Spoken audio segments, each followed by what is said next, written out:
Avant de commencer l'histoire, dites-nous depuis quel endroit vous regardez cette vidéo en laissant un commentaire ci-dessous. Si vous appréciez ce contenu, n'oubliez pas d'aimer la vidéo et de vous abonner. Passez une merveilleuse journée. Chapitre 1, la tempête. Profitez de l'histoire, tout le monde. Les lumières fluorescentes des bureaux de Bennett et Partners projetaient des ombres dures sur le visage d'Alicia Marie alors qu'elle rangeait ses affaires dans un carton. Ses mains tremblaient, non pas de froid, mais de l'humiliation qui lui brûlait la poitrine comme de l'acide. Il y a 20 minutes, elle était une graphiste respectée avec 3 années de service exemplaire. Désormais, elle était au chômage.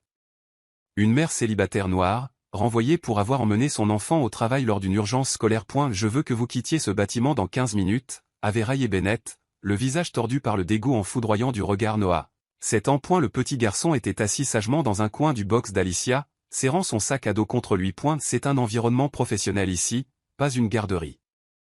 Nous ne pouvons pas tolérer que des gens comme vous perturbent notre lieu de travail. Les mots avaient frappé Alicia comme des coups physiques, chaque syllabe conçue pour blesser et dégrader.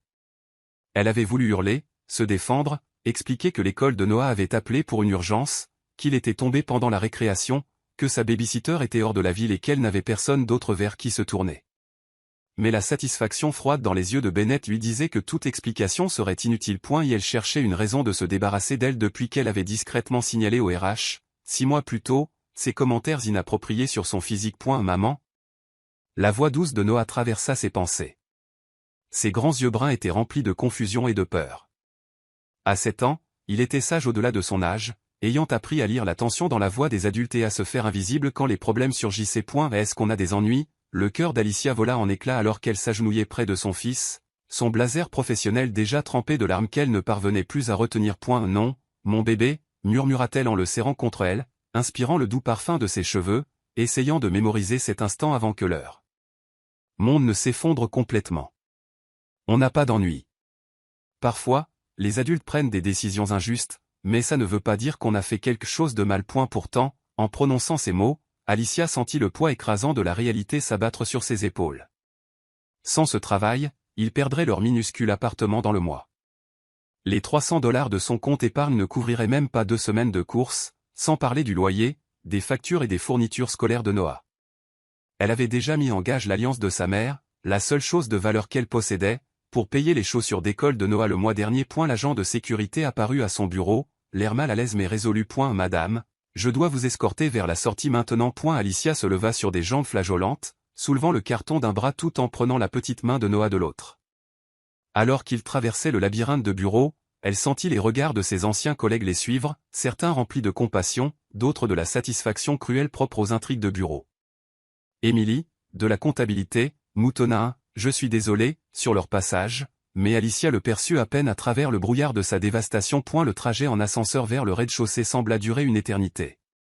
Noah se pressa contre elle, sa main libre agrippant si fort les bretelles de son sac que ses jointures en étaient devenues blanches. Lorsque les portes s'ouvrirent, le cœur d'Alicia sombra davantage. À travers les portes vitrées du hall, elle vit que la tempête qui menaçait depuis l'après-midi était finalement arrivée avec une vengeance féroce. Une pluie torrentielle s'abattait depuis le ciel sombre de Seattle, fouettée par des vents qui faisaient trembler les vitres. Madame, fit la voix de l'agent de sécurité, plus douce désormais, reconnaissant peut-être la situation impossible devant eux.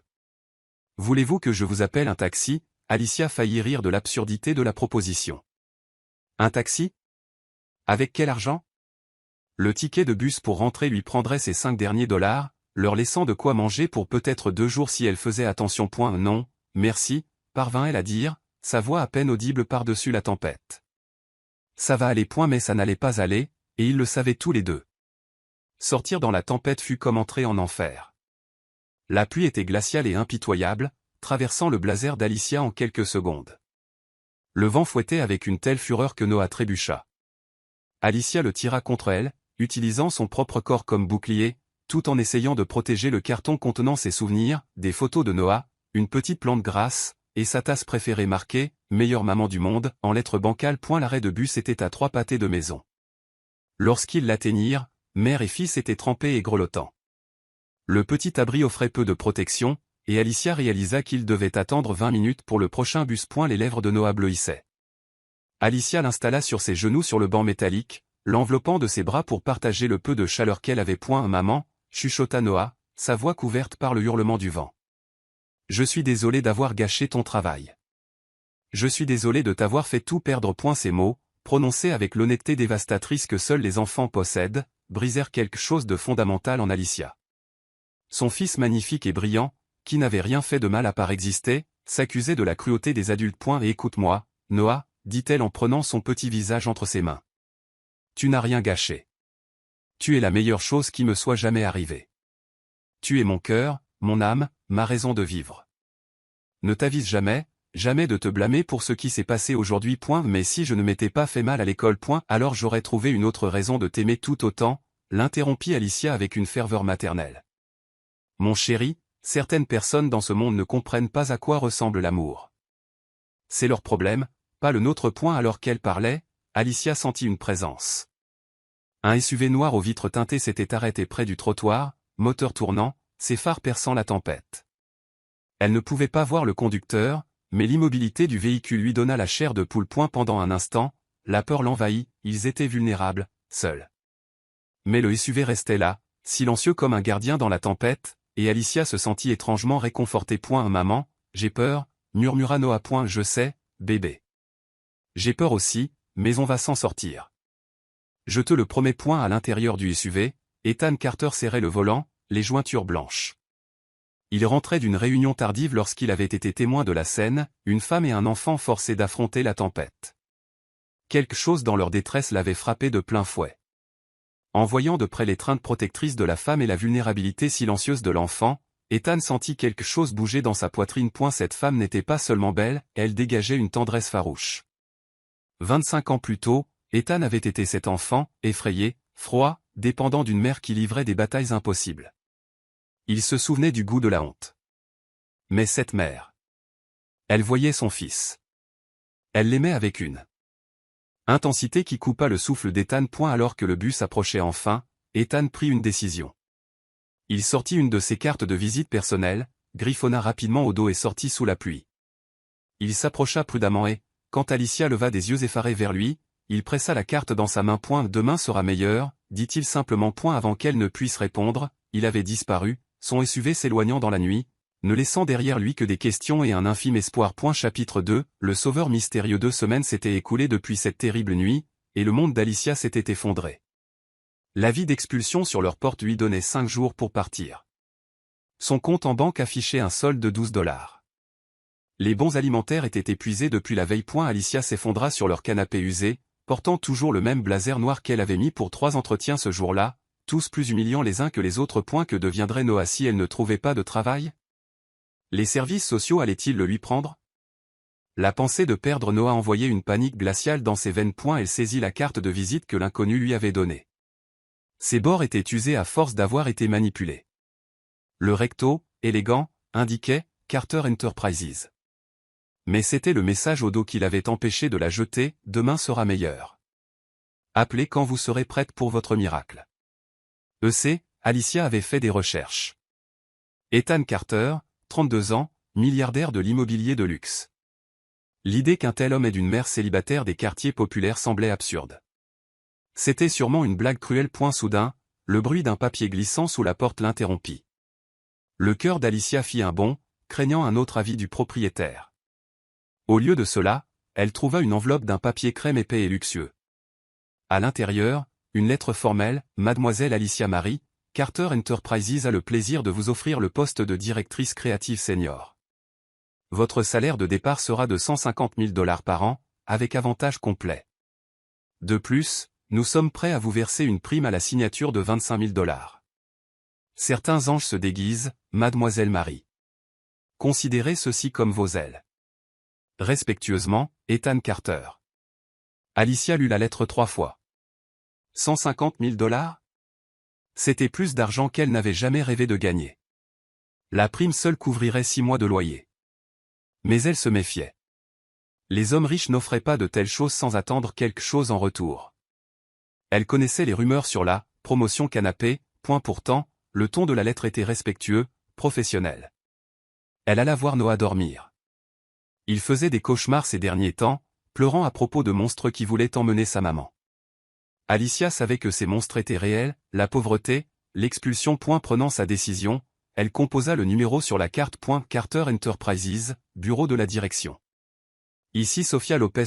Bonjour, dit Alicia, la voix tremblante. C'est Alicia Marie. J'ai reçu une offre d'emploi. Est-ce réel? Sofia rit avec chaleur. Je sais que cela semble incroyable, mais je vous assure que c'est tout à fait légitime. Monsieur Carter ne fait pas d'offre à la légère. Votre bureau est déjà prêt. En raccrochant, Alicia resta assise dans un silence stupéfait. Demain matin, elle entrerait dans la tour Carter la tête haute. Pour la première fois en 3 semaines, elle s'endormit avec un sourire, rêvant de seconde chance. Chapitre 3, le coup de foudre. Le jet privé d'Ethan Carter atterrit à Seattle à 6h47. Il avait passé 3 semaines à Dubaï, mais son esprit était resté avec la femme et l'enfant sous la tempête. Ethan avait bâti son empire seul. Sa mère, Clara, était morte d'épuisement quand il avait 15 ans, après avoir lutté toute sa vie pour lui. Il s'était endurci, ne croyant qu'en sa propre capacité à façonner le monde. Jusqu'à ce qu'il voie Alicia. Elle est là, confirma Sofia Lopez dès qu'il sortit de l'ascenseur au 40e étage. Elle a commencé à 9h précises. Elle est absolument charmante, et son travail est exceptionnel. Ethan se dirigea vers la salle de conférence C, où l'équipe créative tenait sa revue trimestrielle. À travers la vitre, il la vit. Alicia était assise au bout de la table, le dos droit, rayonnante d'une confiance calme. Ce n'était pas seulement sa beauté physique qui l'arrêta net, mais cette dignité tranquille. Monsieur Carter? Vous allez bien? Demanda Sofia. Elle est parfaite, murmura-t-il, ne se souciant pas qu'elle l'entende. Alicia se leva pour présenter ses concepts. Pendant 20 minutes, Ethan resta transfixé. Elle dévoila 3 campagnes marketing brillantes, alliant réalité augmentée, durabilité et narration émotionnelle. Quand elle eut fini, la salle éclata en applaudissements spontanés. Alors qu'elle rangeait ses affaires, le regard d'Alicia croisa celui d'Ethan à travers la vitre. Le temps sembla s'arrêter. Elle ne le reconnut pas comme l'homme du SUV, mais elle sentit l'intensité de son attention. Ethan sentit l'électricité parcourir ses veines. Demain, décida-t-il. Demain, il la rencontrerait officiellement. Chapitre 4, le moment de vérité à accent grave. 7h23, le téléphone d'Alicia vibra. Sa babysitter annulée pour cause d'urgence familiale. Cela faisait exactement 2 semaines qu'elle travaillait chez Carter Enterprises. Maman, Noah apparut dans l'encadrement de la porte en pyjama Spider-Man. Est-ce que tout va bien? Alicia ravala sa panique. Madame Thompson a une urgence, mon chéri. Donc tu vas venir travailler avec moi aujourd'hui? Vraiment?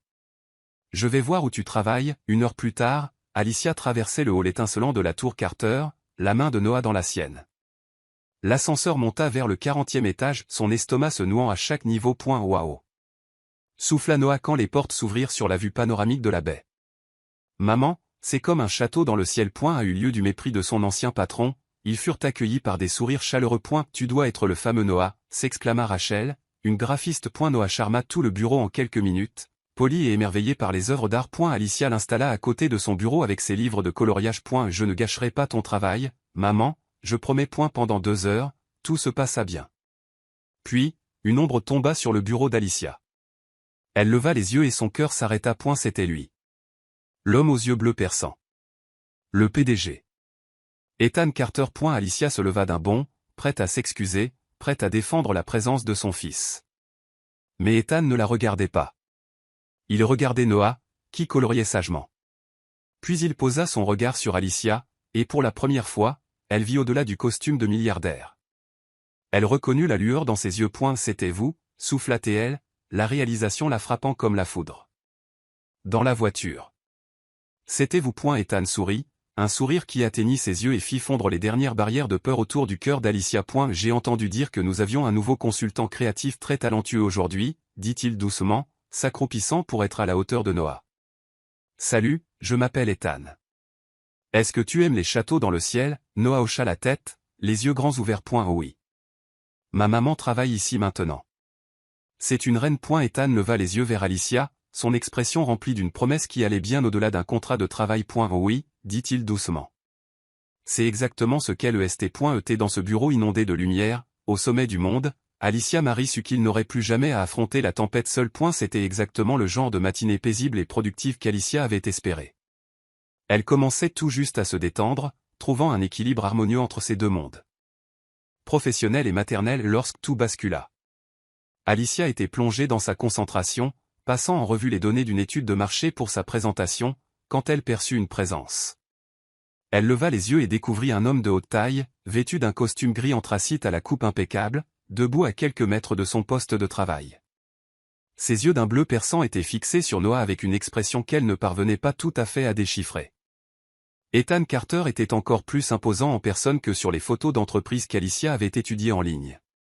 Il émanait de lui cette autorité tranquille, propre à ceux qui ont bâti un empire à force de vision et de détermination. Pourtant, il y avait autre chose dans son attitude, une douceur qui semblait en contradiction avec sa réputation d'homme d'affaires impitoyable. « Monsieur Carter », balbutia Alicia en se levant précipitamment, sentant ses joues s'empourprer de gêne. « Je suis vraiment désolé. Je sais que la présence d'enfants au bureau n'est pas idéale, mais ma babysitter a eu une urgence, et s'il vous plaît. » Ethan, dit-il doucement, levant une main pour interrompre ses explications. Sa voix était grave et chaleureuse, avec une inflexion qui semblait familière, bien qu'Alicia ne pût dire pourquoi. « Ne vous excusez pas. Puis-je » Il désigna la chaise vide à son poste de travail. Alicia acquiesça, muette, le cœur battant la chamade, mélange de nervosité et d'un sentiment indéfinissable. Ethan Carter, PDG milliardaire, l'un des hommes les plus puissants de Seattle, demandait la permission de s'asseoir à son bureau comme un simple collègue. C'était surréaliste, intimidant, et pourtant étrangement réconfortant. Ethan s'installa sur la chaise avec une grâce fluide, se mettant immédiatement à la hauteur de Noah. Alicia regarda avec stupeur son fils lever les yeux de son livre de coloriage pour étudier ce nouvel arrivant avec l'air sérieux qu'il réservait aux adultes importants. « Bonjour », dit gentiment Ethan. « Tu dois être Noah. J'ai entendu des choses merveilleuses à ton sujet. »« Bonjour, monsieur », répondit poliment Noah en se redressant sur sa chaise. « Vous êtes le patron de ma maman ?» La bouche d'Ethan s'incurva en ce qui ressemblait à l'ébauche d'un sourire. « Je suppose que je le suis, d'une certaine manière. Mais plus important encore, je suis quelqu'un qui comprend ce que c'est que d'être exactement là où tu es en ce moment. » Alicia sentit son souffle se couper alors qu'Ethan poursuivait, sa voix prenant une teinte d'expérience partagée et d'empathie profonde. « Il y a 25 ans, j'étais toi, dit Ethan, ses yeux bleus ne quittant pas le visage de Noah. Ma maman m'emmenait à son travail quand elle n'avait nulle part d'autre où aller. Je m'asseyais sur des chaises comme la tienne, essayant d'être invisible et sage, avec mes fournitures de dessin dans mon sac à dos pour m'occuper pendant qu'elle travaillait incroyablement dur pour prendre soin de nous deux. » Les mots frappèrent Alicia comme un coup physique. Les souvenirs de cette nuit d'orage refluèrent avec une clarté saisissante. Le SUV noir surgit de nulle part, l'inconnu qui lui avait tendu une carte de visite sous la pluie, dont le visage avait été dissimulé par l'obscurité et les nuages, l'écriture au dos de la carte qui lui avait promis un miracle. « Vous » murmura-t-elle, sa voix à peine audible au-dessus du bourdonnement des conversations du bureau. « C'était vous, l'homme dans le SUV. » Les yeux d'Ethan rencontrèrent les siens, et Alicia y eut la confirmation dans leur profondeur bleue, accompagnée d'autre chose. Quelque chose qui ressemblait à de l'espoir mêlé de vulnérabilité. « J'ai été ce petit garçon effrayé, autrefois, dit-il doucement. Et vous ? » Sa voix se brisa légèrement. « Vous étiez la mère que j'observais, protégeant son enfant avec un amour si farouche que cela a brisé quelque chose dans ma poitrine. » Noah regardait les deux adultes tour à tour, sentant clairement les courants émotionnels sans en comprendre la source. « Maman, vous vous connaissez ?» Alicia ne pouvait pas parler, l'esprit vacillant alors que les pièces du puzzle s'assemblaient avec une clarté dévastatrice. L'offre d'emploi mystérieuse, le salaire qui semblait trop beau pour être vrai, l'acceptation immédiate chez Carter Enterprises malgré sa réputation professionnelle entachée.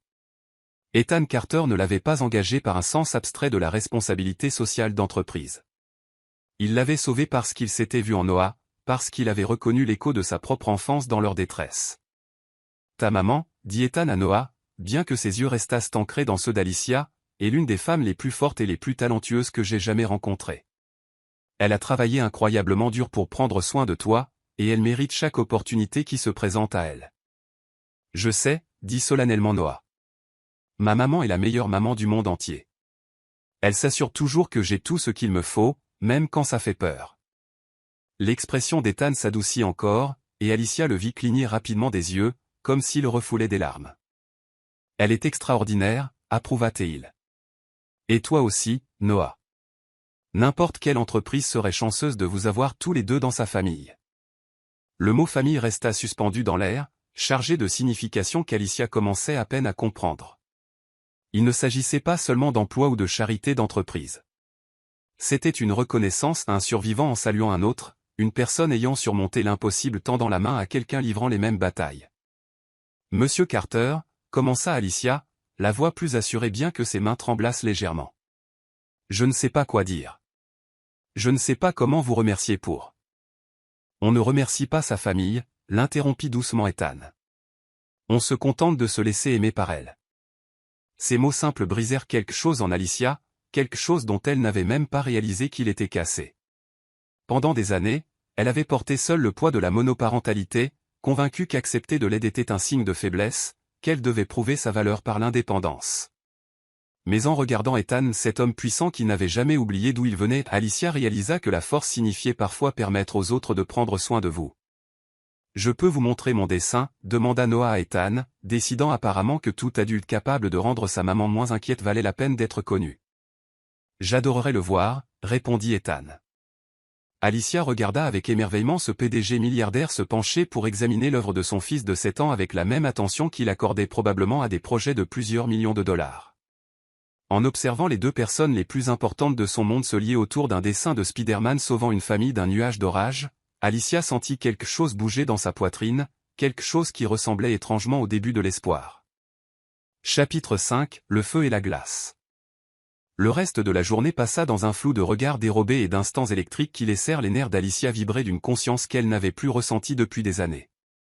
Après la révélation d'Ethan sur leur lien, il était resté 1 heure de plus, charmant Noah avec des histoires sur la construction de sa première cabane dans les arbres et écoutant avec un intérêt sincère son fils expliquer la mythologie complexe de ses super-héros.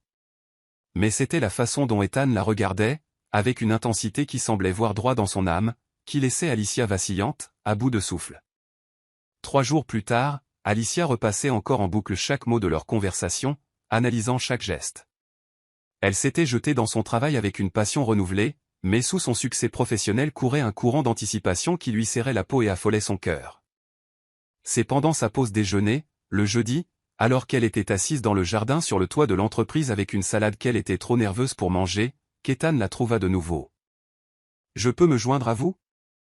Sa voix venait de juste derrière elle, riche et chaude dans le soleil de l'après-midi. Alicia faillit lâcher sa fourchette en se retournant pour le trouver là, son plateau repas à la main, arborant ce sourire dévastateur qui hantait ses rêves. « Bien sûr », parvint à dire Alicia, bien que sa voix fût légèrement essoufflée. « C'est votre immeuble, après tout. » Ethan s'installa sur la chaise face à elle, ses mouvements fluides et contrôlés, tel un prédateur conscient de sa dangerosité. Aujourd'hui, il portait un costume bleu marine qui semblait coûter plus cher que le loyer mensuel d'Alicia, avec une chemise blanche immaculée qui soulignait la colonne forte de son cou et une cravate en soie qui faisait ressortir l'impossible bleu de ses yeux. « Comment se passe votre intégration ?» demanda-t-il, sur un ton décontracté et professionnel, mais Alicia perçut le sous-entendu plus profond. Des inquiétudes ou des questions ? « Tout est merveilleux », répondit honnêtement Alicia. « Plus que merveilleux, en fait. Je n'ai jamais travaillé dans un endroit aussi collaboratif. Vos employés ont vraiment l'impression d'être une famille. C'est important pour moi, dit Ethan en prenant une bouchée de son sandwich sans rompre le contact visuel. Je crois que lorsque les gens se sentent valorisés et en sécurité, ils donnent le meilleur d'eux-mêmes. Quand ils sentent qu'ils sont à leur place. L'expression « à leur place » flotta entre eux, lourde de sous-entendus, et Alicia sentit la chaleur monter à son cou malgré la brise fraîche venant de la baie d'Eliott. Il y avait quelque chose dans la façon dont Ethan parlait et le choix méticuleux des mots qui chargeaient de sens la moindre conversation innocente. « Votre fils, » poursuivit Ethan en baissant légèrement la voix, « est remarquable. Intelligent, bien élevé, clairement aimé. Vous avez fait un travail incroyable. » « Merci, » murmura Alicia, submergée par l'admiration sincère dans sa voix. « Il est tout pour moi. »« Je le vois, » dit doucement Ethan. « La façon dont vous le regardez, dont vous le protégez. Cela me rappelle ma mère. Elle disait toujours que l'amour est la seule chose au monde qui se multiplie quand on le divise. » Alicia sentit les larmes lui piquer les yeux devant la beauté simple de ce sentiment. Elle a l'air d'avoir été une femme sage. Elle l'était, approuva Ethan, bien qu'Alicia saisit un éclair de vieille douleur dans son expression. Elle est morte quand j'avais 15 ans. Le cancer. À ce moment-là, le stress et l'épuisement de mener des batailles impossibles l'avaient réduite à néant. Je suis désolé, dit Alicia en tendant la main à travers la table pour toucher la sienne avant de pouvoir se retenir. Le contact envoya une décharge électrique le long de son bras, et elle vit les pupilles d'Ethan se dilater légèrement. Cela a dû être dévastateur. Ça l'a été, admit Ethan, sa main tournant sous la sienne pour que leurs paumes se touchent, peau contre peau. Mais cela a aussi fait de moi qui je suis. Chaque succès, chaque dollar gagné, chaque vie que je peux toucher, c'est pour elle. Et pour le petit garçon effrayé que j'étais. L'honnêteté brute dans sa voix fit mal à la poitrine d'Alicia, une douleur mêlée de sympathie et d'autre chose, quelque chose qui ressemblait dangereusement à de l'attirance. Ce n'était pas l'homme d'affaires poli dépeint par les médias. C'était un homme qui avait survécu au traumatisme et transformé la douleur en but. « Vous nous avez sauvés », dit Alicia calmement, son pouce caressant inconsciemment ses jointures. Cette nuit de tempête, Noah et moi n'avions nulle part où aller. Nous étions sur le point de tout perdre. Vous vous êtes sauvé vous-même, corrigea Ethan, la voix rauque d'émotion. J'ai juste reconnu la force quand je l'ai vue. J'ai vu une femme qui préférait rester debout dans une tempête plutôt que de compromettre son intégrité. J'ai vu une mère prête à protéger son enfant au péril de sa vie. J'ai vu. Il marqua une pause, sa main libre se levant pour tracer la ligne de sa mâchoire avec une infinie douceur. La plus belle chose dont j'ai jamais été témoin.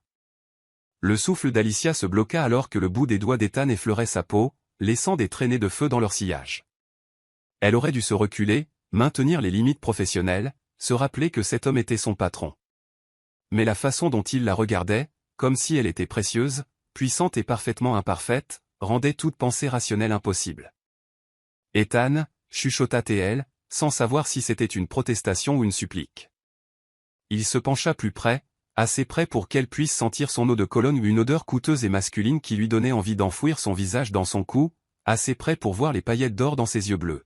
« Tu n'as pas seulement perdu un travail ce soir-là, murmura-t-il, la voix basse et intime.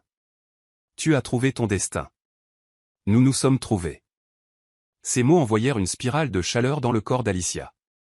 Le pouce d'Ethan traça sa lèvre inférieure, et elle ne put réprimer le doux soupir qui lui échappa. « C'est de la folie, souffla-t-elle, alors même que son corps se penchait vers le sien comme une fleur vers le soleil. « Vraiment » demanda Ethan, sa bouche maintenant si proche de la sienne qu'elle sentait son souffle sur ses lèvres. « Ou est-ce la première chose sensée que l'un ou l'autre ait faite depuis des années ?» Avant qu'Alicia ne puisse répondre, le téléphone d'Ethan vibra à cause d'un SMS urgent. Le charme se rompit instantanément.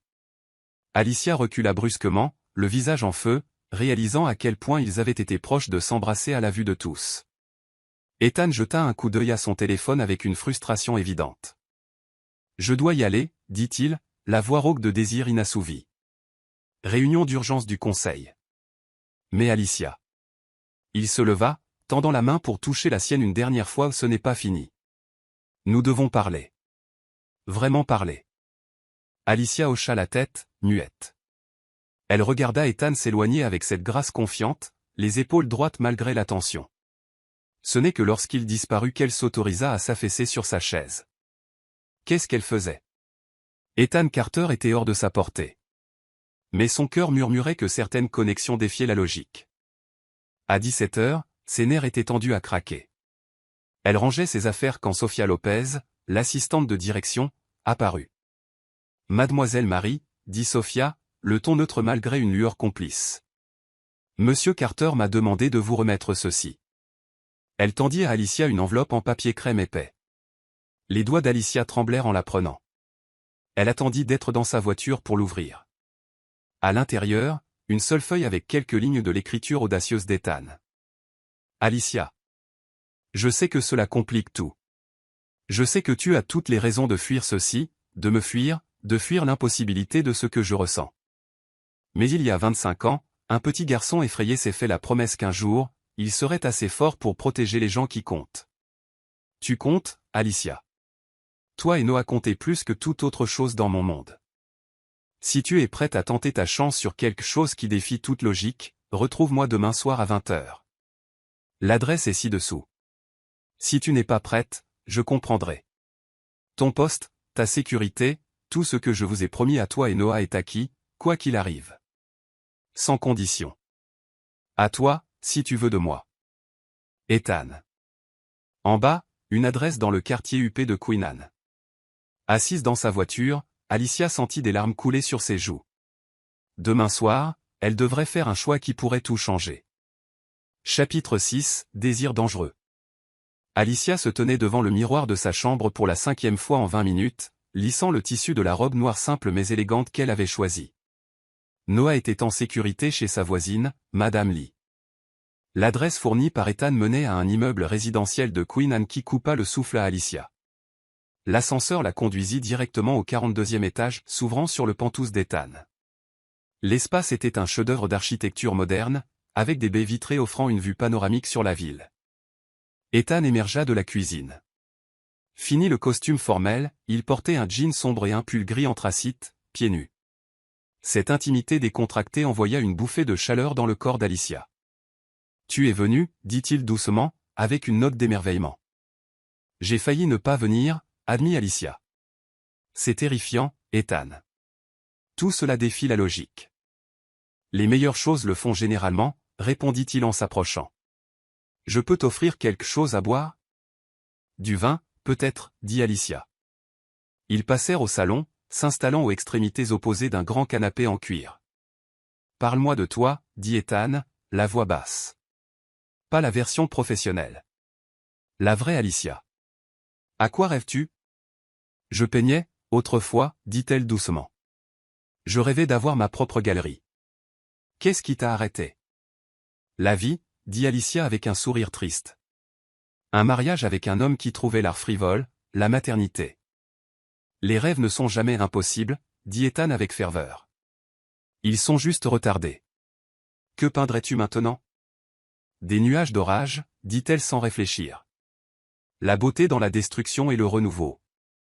Ethan la regardait avec une expression qui lui coupa le souffle. Tu es extraordinaire. Il se rapprocha jusqu'à ce qu'elle puisse sentir sa chaleur.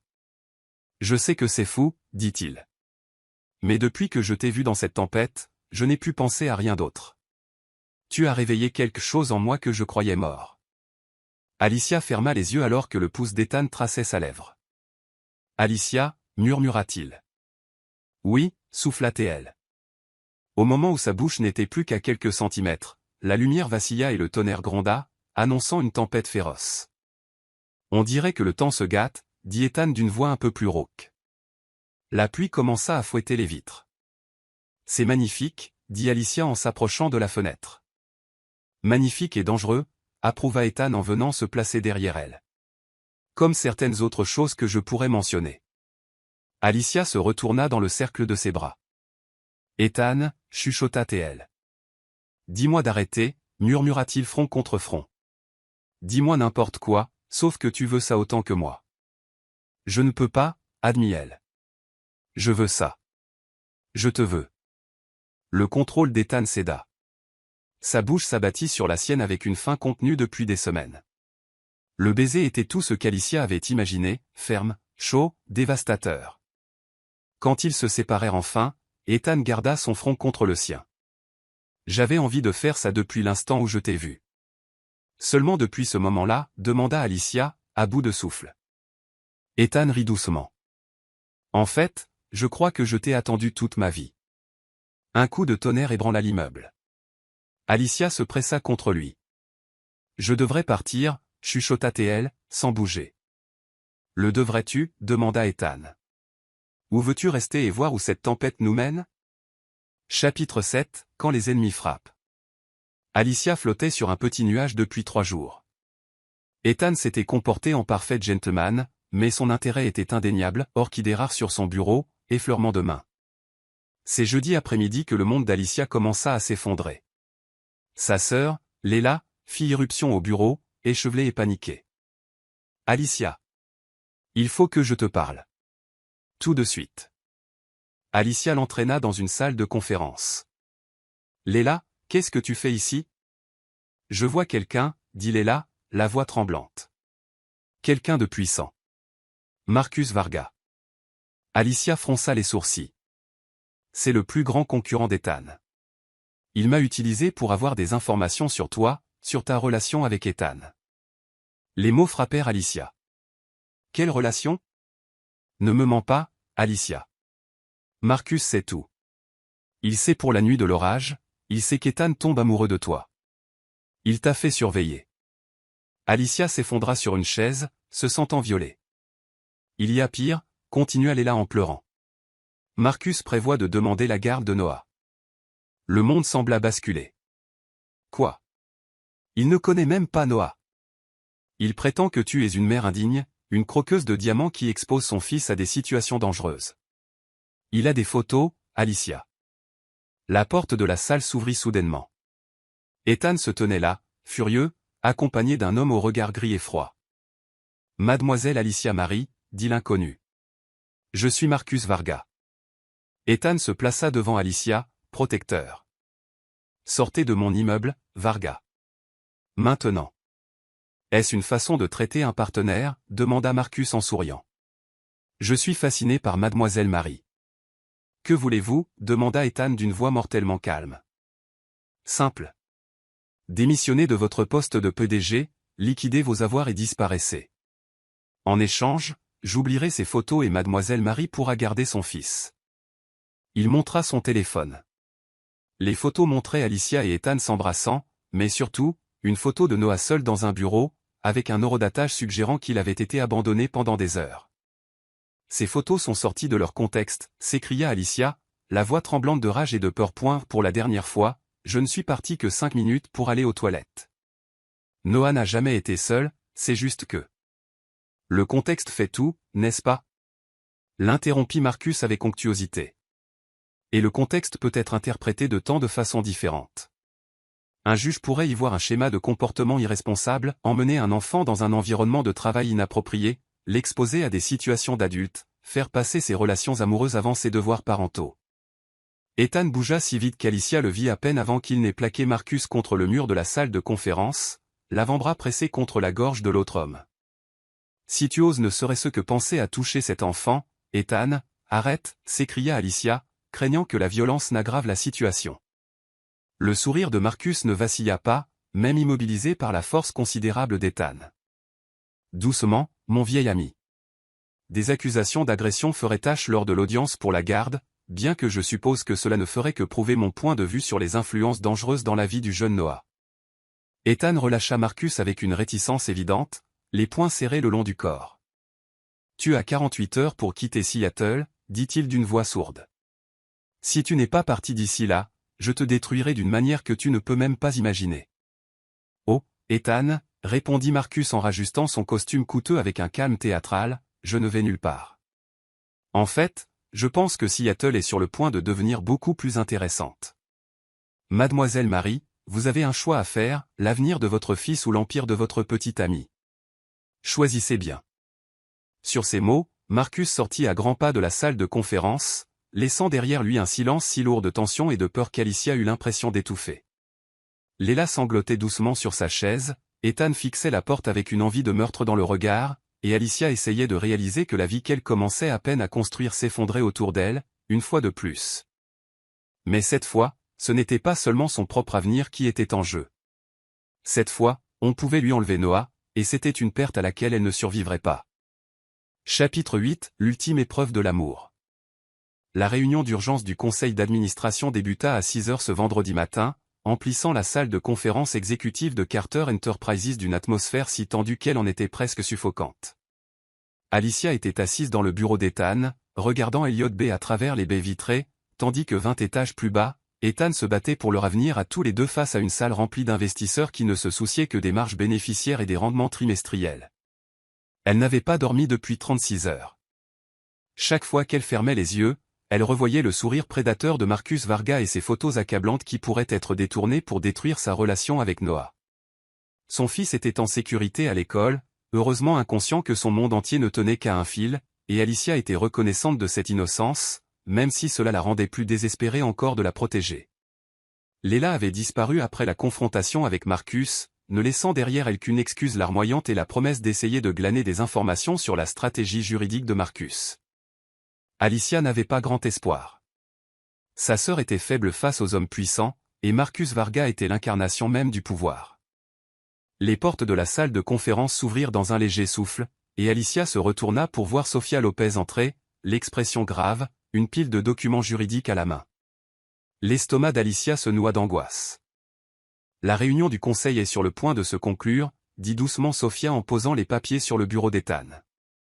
Mademoiselle Marie, je dois vous préparer à ce qui va suivre.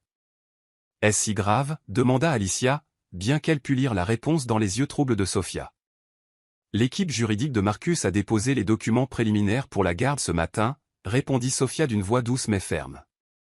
Ils prétendent que votre emploi chez Carter Enterprises constitue une relation inappropriée qui met Noah en danger.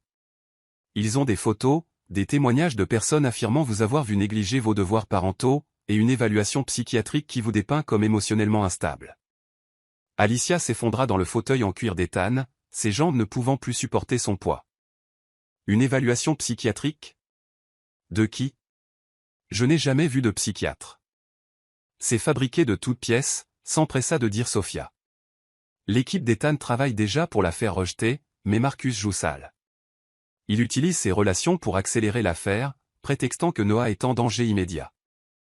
Avant qu'Alicia ne puisse répondre, les portes s'ouvrirent avec fracas et Ethan entra, le visage figé dans une fureur maîtrisée, ses yeux bleus brûlants de détermination. Derrière lui suivaient plusieurs membres du conseil qui semblaient partagés entre l'admiration et la terreur face à ce qui venait de se passer. « C'est fait ?» demanda Sofia, bien qu'Alicia vit qu'elle connaissait déjà la réponse. « C'est fait ?» confirma Ethan, la voix stable malgré l'ampleur de ce qu'il venait apparemment d'accomplir. « Mesdames et messieurs, s'adressa-t-il aux membres restants, j'aurai besoin que ces documents de liquidation soient prêts dans l'heure, et je veux que Marcus Varga l'apprenne avant le déjeuner. » Alicia regarda avec confusion les membres du conseil sortir, leurs expressions allant de l'admiration à l'incrédulité. Lorsque la pièce fut finalement vide, à l'exception d'Ethan, de Sofia et d'elle-même, Alicia retrouva sa voix. « Que s'est-il passé là-dedans? De quel document de liquidation parles-tu » Ethan se dirigea vers son bureau et afficha un fil d'actualité en direct sur son ordinateur, tournant l'écran pour qu'Alicia puisse voir le bandeau d'informations qui fit s'arrêter son cœur. Le PDG d'E Carter Enterprises liquide la moitié d'E son empire dans une décision sans précédent. « Ethan, qu'as-tu fait » murmura Alicia, sa voix à peine audible. « Ce que j'aurais dû faire au moment où Marcus Varga t'a menacé, » répondit Ethan, la voix féroce de détermination protectrice. J'ai liquidé 50% de mes avoirs et placé les fonds à environ $1 milliard dans un fonds fiduciaire intouchable dont toi et Noah êtes les seuls bénéficiaires. Alicia le fixa, sous le choc, incapable de traiter l'énormité de ses propos. Tu as fait quoi? J'ai rendu impossible pour Marcus de prétendre que tu es avec moi pour l'argent, expliqua Ethan en contournant le bureau pour s'agenouiller près de sa chaise. Le trust est structuré de manière à ce que tu reçoives l'argent quel que soit le statut de notre relation. Si nous ne nous revoyons jamais, c'est à toi. Si nous nous marions demain, c'est toujours à toi seul. Marcus ne peut pas prétendre que tu es une croqueuse de diamants quand tu vaux plus que lui. Ethan, tu ne peux pas juste donner $1 milliard. Protesta Alicia, la panique montant dans sa voix. C'est le travail de toute une vie, ta sécurité, ton avenir. C'est toi, mon avenir, l'interrompit Ethan en lui prenant les mains, la regardant dans les yeux avec une intensité qui lui coupa le souffle. Alicia, écoute-moi très attentivement. L'argent, ça se gagne à nouveau. Les entreprises, ça se reconstruit. Mais toi et Noah, vous êtes irremplaçables. Je préférerais perdre tout ce que je possède plutôt que de te perdre. Alicia sentit des larmes couler sur son visage en regardant cet homme extraordinaire qui venait de sacrifier la moitié de son empire pour elle et son fils. Mais si ça ne marche pas entre nous? Et si cette relation ne dure pas? Tu auras tout abandonné pour rien. Les mains d'Ethan se resserrèrent sur les siennes, la voix rauque d'émotion. Même si tu décides demain que tu ne peux pas être avec moi, même si tu pars sans jamais te retourner, te sauver, toi et Noah, des menaces de Marcus, ce n'est pas rien. C'est tout. C'est la chose la plus importante que j'ai jamais faite de ma vie. Sofia s'éclaircit doucement la voix, leur rappelant sa présence. Il y a autre chose, dit-elle doucement. Ethan n'a pas seulement liquidé des actifs.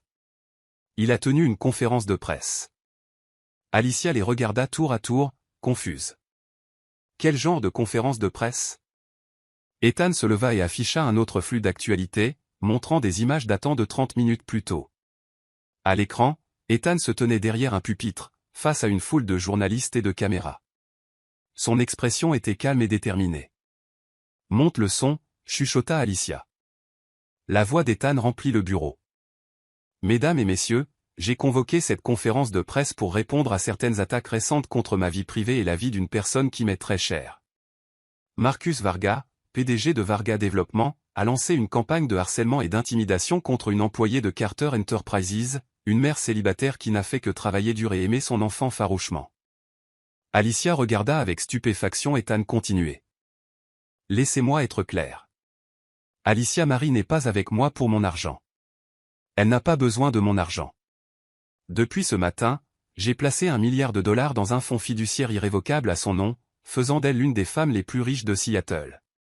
Elle pourrait racheter Marcus Varga 10 fois. Les voix des journalistes s'élevèrent en une cacophonie de questions, mais Ethan leva la main pour obtenir le silence.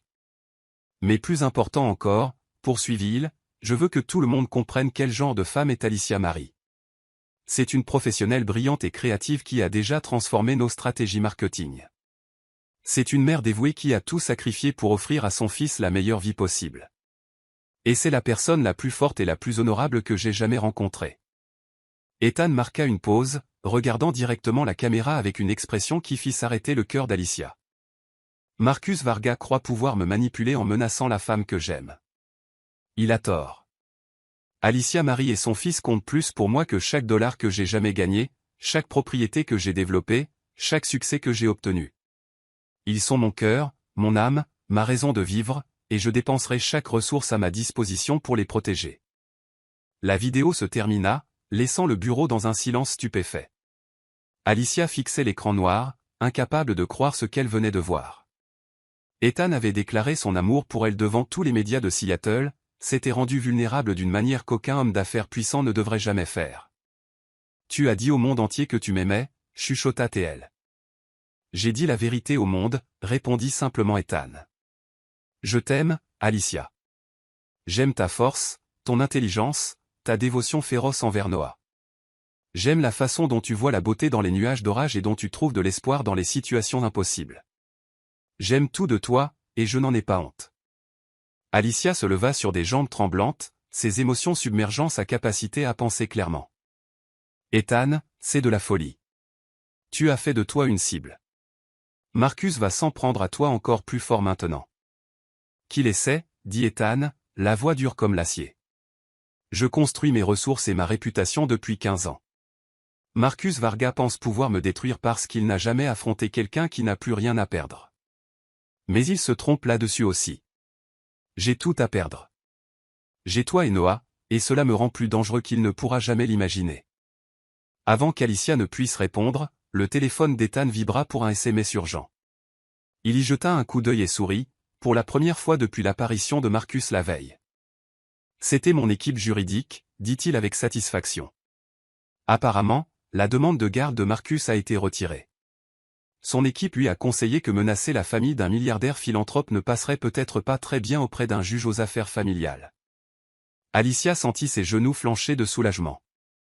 Ethan la rattrapa avant qu'elle ne tombe, la serrant contre sa poitrine et la tenant fort pendant qu'elle sanglotait, libérant 36 heures de terreur et de stress. C'est fini, demanda-t-elle contre son épaule. C'est fini, confirma Ethan, les lèvres contre ses cheveux. Marcus a trop joué. Il pensait avoir affaire à une femme désespérée et un imbécile transi d'amour. Au lieu de cela, il est tombé sur une famille aux ressources illimitées et un homme prêt à partir en guerre pour ceux qu'il aime. Alicia se recula pour plonger son regard dans celui d'Ethan, y voyant l'amour et la détermination qui venaient de déplacer des montagnes pour elle.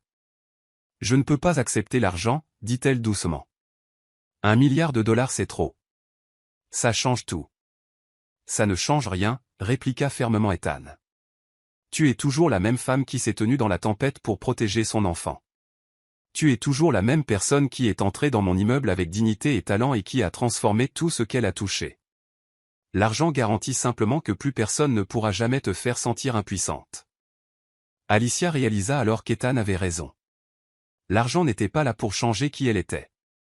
Il était là pour s'assurer qu'elle n'aurait plus jamais à être vulnérable face à des gens comme Marcus Varga. C'était pour lui donner la sécurité d'aimer sans peur. De construire une vie sans constamment regarder par-dessus son épaule en attendant la prochaine catastrophe. Je t'aime aussi, chuchota TL, les mots semblant à la fois terrifiants et inévitables. Je t'aime tellement que ça me fait peur. Le sourire d'Ethan fut éclatant, soulagé et si plein de joie qu'Alicia sentit son cœur gonfler de bonheur. N'aie pas peur, murmura-t-il en prenant son visage entre ses mains. Nous allons être extraordinaires ensemble. Toi, moi et Noah. Nous allons construire quelque chose de magnifique. Alors que les lèvres d'Ethan rencontraient les siennes dans un baiser qui avait le goût des promesses et de l'éternité, Alicia réalisa que parfois, les plus grandes tempêtes dégageaient le ciel pour les plus beaux horizons, et parfois, si l'on avait beaucoup de chance, votre ange gardien portait un costume d'affaires et vous aimait assez pour remuer ciel et terre pour vous garder en sécurité. Chapitre 9, l'abandon de l'âme. Ce soir-là, alors que la ligne d'horizon de Seattle scintillait sous une voûte étoilée, Alicia se tenait devant l'immeuble d'Ethan, le cœur battant. Noah passait la nuit en sécurité chez Madame Lee et son petit-fils, un arrangement qu'elle avait pris plus tôt cette semaine, sentant que ce moment était inévitable. Pour la première fois depuis des années, elle avait une nuit entière libérée de ses responsabilités maternelles.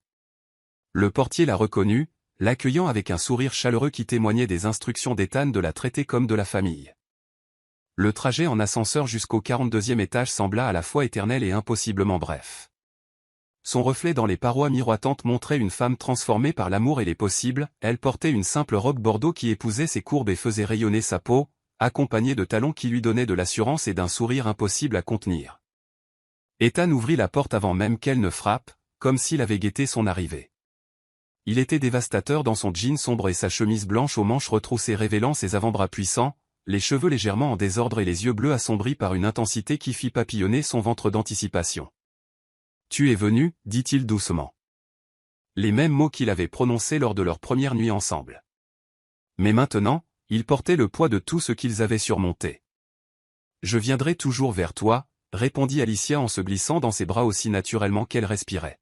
« Toujours. » Le baiser qui suivit fut différent de leur précédente rencontre, plus profond, plus certain, chargé de la certitude que toutes les barrières entre eux étaient finalement tombées. Les mains d'Ethan s'en mêlèrent dans ses cheveux alors qu'il la reculait contre la porte fermée, sa bouche se mouvant sur la sienne avec une faim qui trahissait des semaines de retenue enfin libérée. « Je t'aime, murmura-t-il contre ses lèvres. Je t'aime tellement que ça me submerge. » Ne sois pas submergé, chuchota Alicia, ses mains explorant son torse à travers le coton doux de sa chemise. Sois avec moi. Vraiment avec moi. Ethan se recula pour la regarder dans les yeux, cherchant le moindre signe d'incertitude. Tu es sûr? Nous n'avons pas besoin de précipiter les choses. Nous avons tout le temps du monde maintenant. Pour toute réponse, Alicia se hissa sur la pointe des pieds et captura à nouveau sa bouche, déversant tout son amour, sa confiance et son désir dans ce baiser jusqu'à ce qu'Ethan gémisse contre ses lèvres et la soulève dans ses bras avec une force sans effort. Elle enroula ses jambes autour de sa taille, sentant la chaleur solide de son corps contre le sien alors qu'il la portait vers sa chambre. La suite parentale était un testament à l'élégance masculine, avec des baies vitrées offrant une vue panoramique sur les lumières de la ville et un lit king size qui dominait l'espace. Ethan la déposa doucement près du lit, ses mains encadrant son visage avec une tendresse infinie. « Tu es si belle », souffla-t-il, ses pouces traçant la courbe haute de ses pommettes. « Pas seulement physiquement, bien que Dieu sait que tu me coupes le souffle, mais ton âme. Ton cœur. Ta force. Chaque chose chez toi est magnifique. » Alicia sentit les larmes lui piquer les yeux devant l'honnêteté brute de sa voix. Personne ne lui avait jamais parlé comme Ethan le faisait, comme si elle était précieuse, puissante et digne de dévotion. « Tu me donnes l'impression que je peux être n'importe quoi, chuchota-t-elle, que je mérite d'être aimé complètement. »« C'est le cas, » dit Ethan avec ferveur. « Tu mérites tout ce qu'il y a de bon dans ce monde, et je veux passer ma vie à te l'offrir. » Leurs baisers devinrent plus urgents, les mains errant et explorant avec le besoin désespéré d'amants qui avaient attendu trop longtemps pour se toucher vraiment. Les doigts d'Ethan trouvèrent la fermeture éclair au dos de la robe d'Alicia, la faisant glisser avec une lenteur agonisante tandis que sa bouche traçait un chemin de feu le long de son cou et de sa clavicule.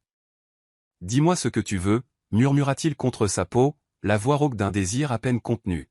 « Toi » haleta Alicia, la tête basculant en arrière alors que les lèvres d'Ethan trouvaient le point sensible à la jonction de son cou et de son épaule. « Tout. Tout de toi. » La robe bordeaux tomba à ses pieds, laissant Alicia en dentelle noire, ce qui coupa le souffle d'Ethan. Elle avait choisi sa lingerie avec soin, voulant se sentir belle et confiante pour ce moment, et le regard dans les yeux d'Ethan lui dit qu'elle avait réussi au-delà de ses rêves les plus fous. « Mon Dieu » chuchota Théil, ses mains effleurant ses courbes avec une appréciation révérencieuse. « Tu es parfaite.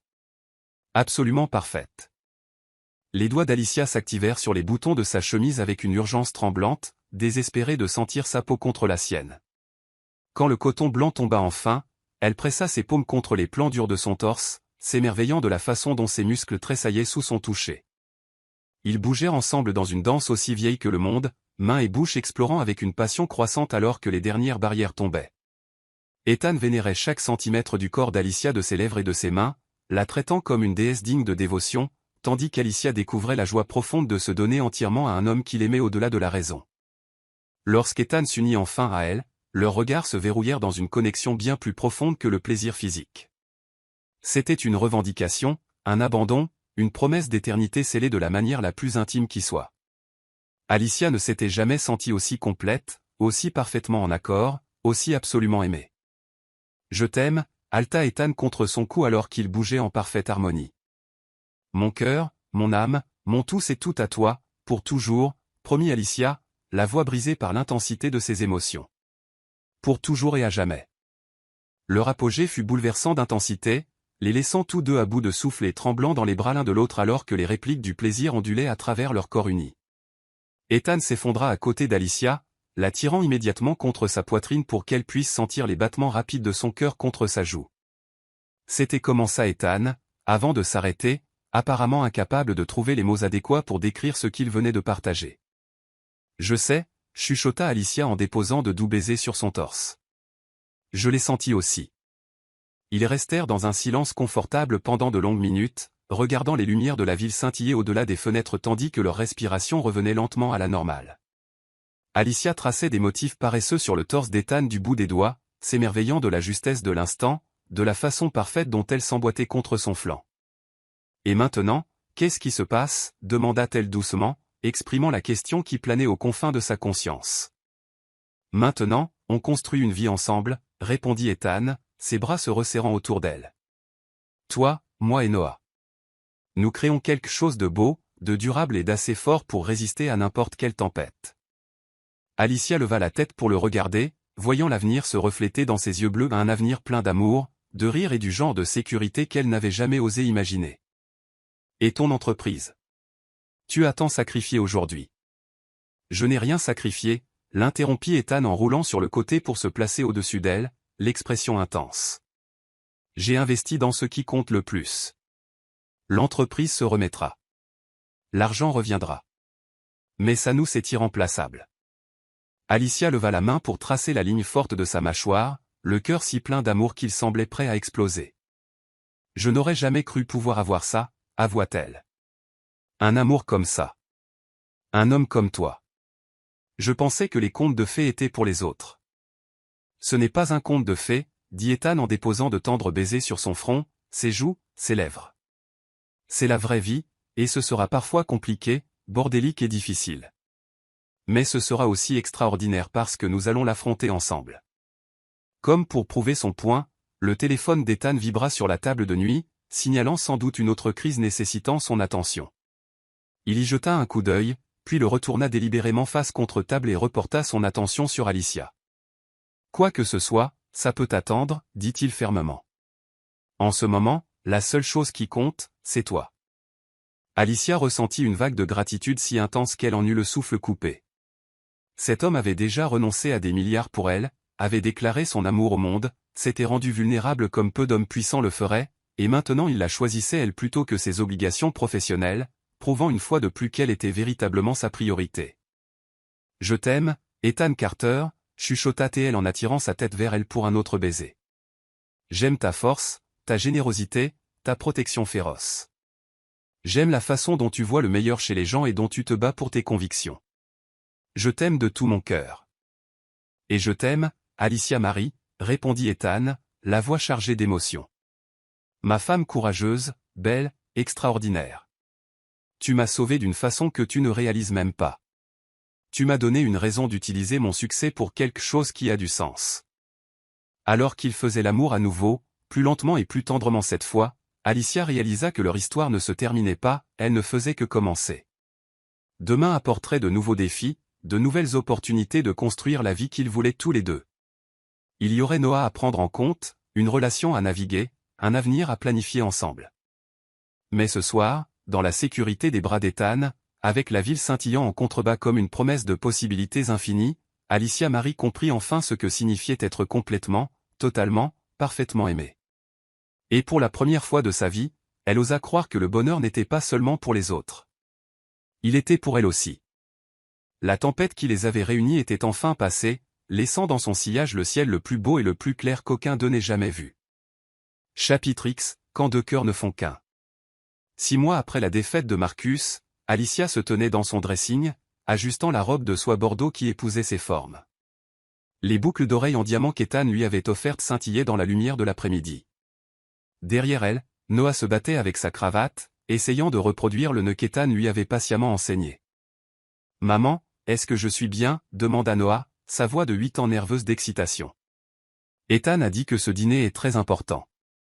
Alicia se tourna pour arranger sa cravate, le cœur gonflé d'amour en regardant son fils.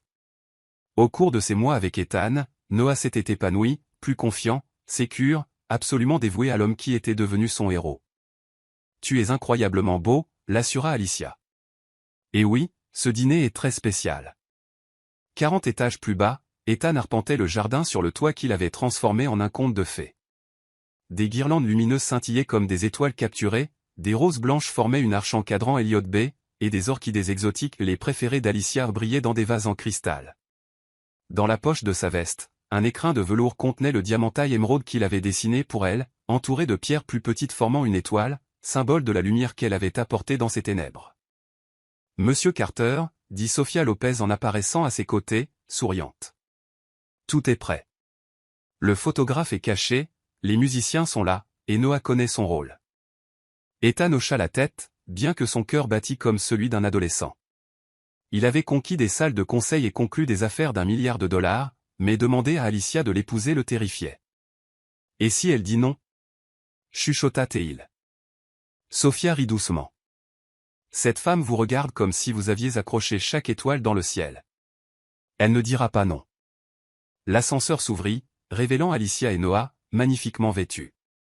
Alicia eut le souffle coupé en voyant le toit transformé, sa main volant à sa bouche tandis que des larmes brillaient dans ses yeux. Ethan, souffla Théil. C'est magique. Tu as dit que tu rêvais de peindre des nuages d'orage, dit Ethan en s'avançant vers elle. J'ai pensé que nous devrions créer quelque chose de beau, là où notre tempête a commencé. Ils dînèrent alors que le soleil peignait le ciel de rose et d'or. Noah bavardait avec animation de ses projets d'été et des cours de voile avec Ethan, des camps qu'Ethan avait organisés. Alicia observait le visage animé de son fils, réalisant qu'il n'avait pas seulement trouvé une figure paternelle, mais un véritable parent qu'il aimait inconditionnellement. « Noah, dit Ethan alors qu'on débarrassait les assiettes, tu te souviens de notre plan spécial ?» Les yeux de Noah s'agrandirent. « Oui. Je peux le faire maintenant ?» Alicia les regarda tour à tour, son pouce accélérant. « Quel plan ?» Ethan s'agenouilla près de sa chaise, prenant ses mains, ses yeux bleus flamboyants d'amour. « Alicia Marie, il y a 6 mois, tu as tout changé. Tu m'as montré ce que signifiait aimer quelqu'un plus que le succès, plus que tout. » Ethan, chuchota Alicia, les larmes coulant. « Tu m'as donné envie d'être digne de l'amour que tu portes à Noah, poursuivit Ethan, la voix rauque d'émotion. Veux-tu m'épouser? Me laisseras-tu vous aimer tous les deux pour toujours? La bague qu'il sortit était époustouflante, une étoile de diamant qui captait le coucher du soleil comme un feu prisonnier. Elle est en forme d'étoile, expliqua doucement Ethan. Parce que tu es la lumière qui m'a guidé à la maison. Oui. Cria Noah en sautant sur place avec une petite boîte emballée. Maman, dit oui. Et Ethan, j'ai quelque chose pour toi. Alicia riait et pleurait en même temps qu'Ethan glissait la bague parfaite à son doigt. Oui, chuchota Théil, puis plus fort, oui, Ethan Carter, je veux t'épouser.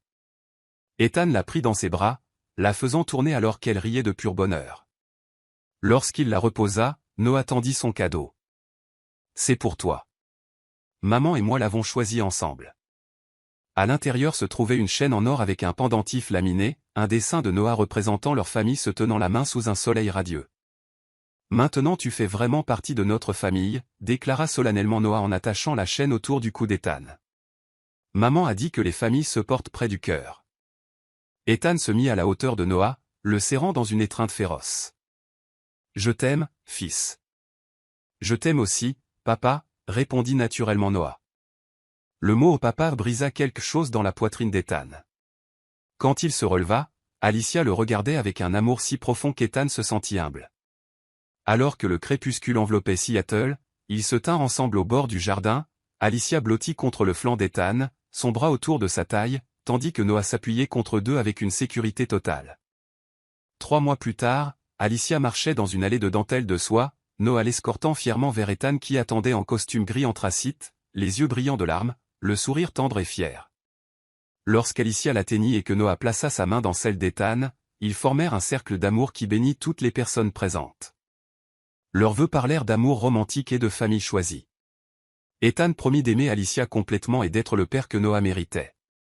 Alicia promit de faire confiance à leur amour et de construire un avenir digne ensemble. Mais ce fut Noah qui offrit le moment qui laissa tout le monde en larmes, s'avançant lorsque l'officiant demanda si quelqu'un avait des mots à ajouter. Ethan est le meilleur papa du monde, annonça-t-il clairement. Il m'aide pour mes devoirs et fait rire maman tous les jours. Et maman est la plus forte, la plus belle maman du monde. Alors je suis vraiment content qu'il se soit trouvé dans cette tempête, parce que maintenant nous sommes une vraie famille. Quand Ethan et Alicia s'embrassèrent en tant que mari et femme, les applaudissements furent tonitruants. Leur première danse se fit sur un jazz doux, mais leur danse avec Noah tous les trois se balançant ensemble émut leurs invités aux larmes. Plus tard dans la soirée, sur le balcon de leur suite nuptiale, Alicia s'émerveilla de leur parcours. « Tu te souviens de ce que tu m'as dit cette première nuit ?» demanda Ethan en la serrant contre lui tandis que les lumières de la ville scintillaient en contrebas. « J'ai dit à Noah que nous survivrions, » répondit doucement Alicia. « Que nous serions plus forts qu'il ne le pensait. »« Tu avais raison, » murmura Ethan. « Mais je ne pense pas qu'aucun de nous n'imaginait que nous deviendrions aussi forts, aussi heureux. » Alicia se tourna dans ses bras, étudiant le visage de son nouveau mari. « Je t'aime, Ethan Carter. »« Et je t'aime, Alicia Carter, » répondit-il, son nouveau nom les faisant tous deux sourire. « Ma femme, mon cœur, mon toujours. » Alors qu'ils s'embrassaient sous les étoiles, avec le rire de Noah dérivant depuis l'intérieur où il appelait Madame Lee en vidéo pour lui parler du mariage, Alicia réalisa que les contes de fées n'étaient pas seulement pour les autres. Parfois, les tempêtes laissaient place au plus beau des soleils, et parfois, l'amour vous trouvait dans les endroits les plus inattendus et transformait votre vie entière.